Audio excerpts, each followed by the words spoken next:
document. August 21, 2024. Muli na naman po kayong sumulat kay Chairman ng COA.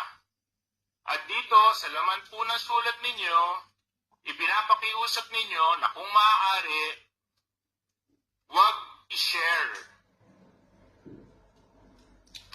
ang audit observation ng COA sa Kongreso.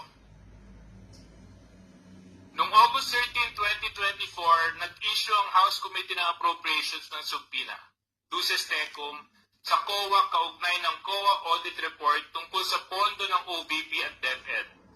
Matapos ang ilang budget hearing kung saan tinalakay ang paggastos ng OVP at ng DepEd Secretary ng pondong ito na umaabot ng 125 million pesos sa loob lamang ng labing isang araw. Totoo po ba ito?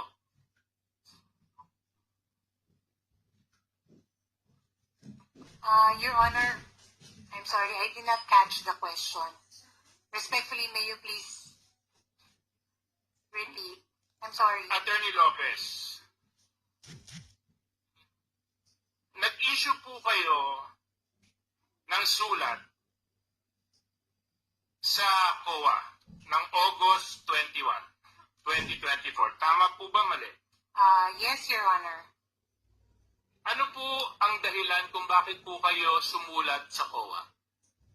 I understand during the time, Your Honor, there was a subpoena issued to the Commission on Audit for the release of certain documents pertaining to the ongoing audit of some transactions of the Office of the Vice President. So ang dahilan kung bakit po kayo sumulat sa COA ay upang pigilan ang COA mag-release ng kanilang audit report and other related documents tungkol sa utilization ng confidential funds ng OVP at ng DepEd.